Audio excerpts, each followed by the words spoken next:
Selama bertahun-tahun, kita mendengar banyak skeptis mengklaim bahwa orang Kristen mula-mula tidak percaya bahwa Yesus adalah Tuhan, dan bahwa keilahiannya baru ditemukan di Konsili Nisea pada abad keempat.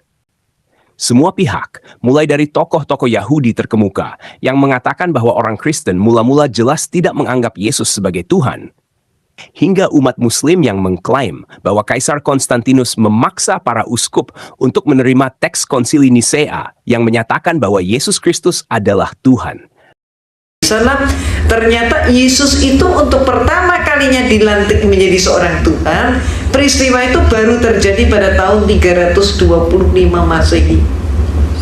Jadi sebelum tahun 325 Masehi, Yesus belum jadi Tuhan. Emang iya itu Konsili Efesus tuh 431 Masehi. Berarti 430 tahun setelah Nabi Isa diangkat Allah ke langit. Mereka ada orang bule ngobrol di Roma, jadi aja Tuhan. Jadi aja maminya jadi Tuhan. Ngobrol. Constantine forced the bishops to believe in the text of the Council of Nicaea that states that Jesus Christ is God. Bahkan hingga para ateis dan komentator konservatif terkemuka yang mengidentifikasi dirinya sebagai Kristen mengatakan bahwa Yesus tidak harus menjadi Tuhan untuk melakukan apa yang dia katakan. Mereka juga mengklaim bahwa konsep Tritunggal dimulai pada tahun 325 Masehi dan baru benar-benar berkembang berabad-abad kemudian. Klaim ini telah tersebar di mana-mana. Namun, sebuah penemuan revolusioner yang tersembunyi di bawah tanah selama hampir 1.800 tahun baru saja membuktikan bahwa semua klaim tersebut salah. Apa yang ditemukan oleh para arkeolog ini bukan hanya bukti paling awal tentang keilahian Yesus, tetapi juga dianggap sebagai penemuan Kristen terbesar sejak gulungan Laut Mati. Semua ini dimulai pada tahun 2005, ketika sebuah penjara dengan keamanan maksimum di Megiddo berencana untuk memperluas bangunannya. Namun di Israel, Anda harus melakukan penggalian arkeologi sebelum memulai konstruksi, untuk memastikan Anda tidak membangun di atas sesuatu yang penting. Jadi, penjara tersebut menyewa tim untuk menyelidiki area tersebut. Ketika mereka menggali lebih dalam, mereka menemukan sesuatu yang tak pernah mereka bayangkan sebelumnya.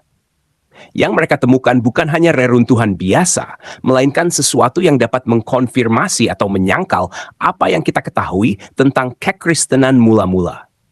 Mereka menemukan sebuah struktur dengan 12 ruangan yang diperkirakan berasal dari sekitar tahun 230 Masehi. Di dalam salah satu ruangan tersebut, mereka menemukan rumah doa bawah tanah yang rahasia, yang pada waktu itu semacam gereja, karena ini terjadi sebelum gereja resmi ada, dan sekitar 1 abad sebelum kekristenan menjadi agama yang legal. Ruangan ini bukanlah ruangan biasa. Ini adalah tempat suci di mana orang Kristen berkumpul untuk beribadah secara diam-diam, mempertaruhkan nyawa mereka untuk mempraktikkan iman mereka. Salah satu cara mereka mengidentifikasi ruangan ini sebagai ruang doa adalah melalui keberadaan sebuah meja di tengah ruangan, yang bertuliskan meja Tuhan, Table of the Lord, sebuah referensi jelas terhadap tempat umat Kristen melakukan perjamuan kudus. Namun, yang benar-benar menarik perhatian mereka adalah mosaik besar di lantai ruangan tersebut yang luasnya sekitar 541 kaki persegi. Hal pertama yang mungkin Anda perhatikan dari mosaik ini adalah pola-pola anyaman dan desain geometrisnya, yang menunjukkan tingkat perhatian dan detail yang tinggi dari sang seniman, yang diakui oleh para arkeolog melalui kepadatan batu-batu yang digunakan. Namun, ketika mereka memperhatikan lebih dekat, mereka menemukan sesuatu yang bahkan lebih luar biasa. Jika Anda melihat di bagian tengah mosaik ini, Anda akan menemukan sebuah lingkaran yang menggambarkan 2 ikan, yang diyakini merujuk pada kisah Yesus dengan 5 roti dan 2 ikan dalam Injil Lukas. Selain itu, terdapat 3 kotak persegi panjang dengan prasasti dalam bahasa Yunani. Disinilah letak signifikansi penemuan ini. Bukan hanya keindahan karya seni atau simbol-simbolnya yang membuat mosaik ini luar biasa, tetapi pesan yang tersembunyi di dalamnya. Di dalam salah satu dari 3 kotak ini, terdapat prasasti yang paling signifikan dalam seluruh mosaik ini. Tulisannya berbunyi, Gapos yang mencintai Tuhan, yang mempersembahkan meja ini kepada Tuhan Yesus Kristus sebagai peringatan. Prasasti ini bukan sekadar pernyataan kepercayaan, melainkan sebuah kesaksian tentang iman mereka yang mempertaruhkan segalanya untuk menyatakan bahwa Yesus adalah Tuhan. Yang menarik, rumah doa bawah tanah ini berasal dari waktu sebelum kekristenan, menjadi bagian dari Kekaisaran Romawi, dan lebih dari 1 abad sebelum Konsili Nisea. Ini berarti bahwa orang Kristen mula-mula tidak hanya percaya kepada Yesus, tetapi juga menyembahnya sebagai Tuhan jauh sebelum hal itu dianggap legal. Penemuan ini adalah bukti arkeologis paling awal sejauh ini, yang menunjukkan bahwa orang Kristen awal menyatakan Yesus sebagai Tuhan, yang langsung membantah klaim bahwa keilahian Yesus baru ditetapkan pada Konsili Nisea pada abad keempat.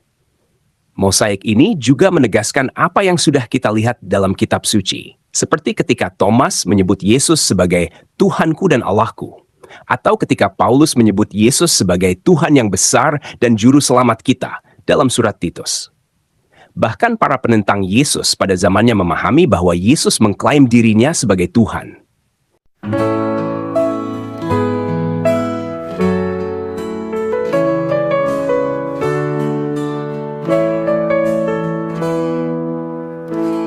Janganlah hendaknya kamu khawatir tentang apapun juga.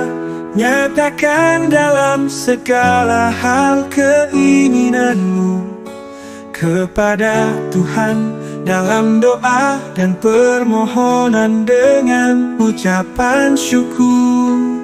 Segala perkara dapat kita tanggung di dalam Dia yang memberi kita kekuatan. Bersukacita senantiasa dalam Tuhan. Sekali lagi ku katakan, bersukacitalah. Tuhan kita akan memenuhi segala keperluanmu menurut kekayaan dan kemuliaannya dalam Kristus Yesus. Dimuliakanlah Allah dan Bapa kita selama-lamanya.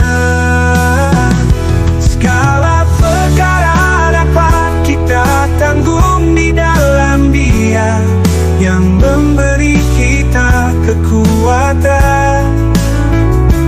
Bersukacita senantiasa dalam Tuhan. Sekali lagi ku katakan, bersukacita. Kita akan memenuhi segala keperluanmu menurut kekayaan dan kemuliaannya dalam Kristus Yesus. Dimuliakanlah Allah dan Bapa kita selama-lamanya. Segala perkara dapat kita tanggung di dalam Dia yang memberi kita kekuatan. Bersukacita senantiasa dalam Tuhan. Sekali lagi ku katakan, bersukacitalah.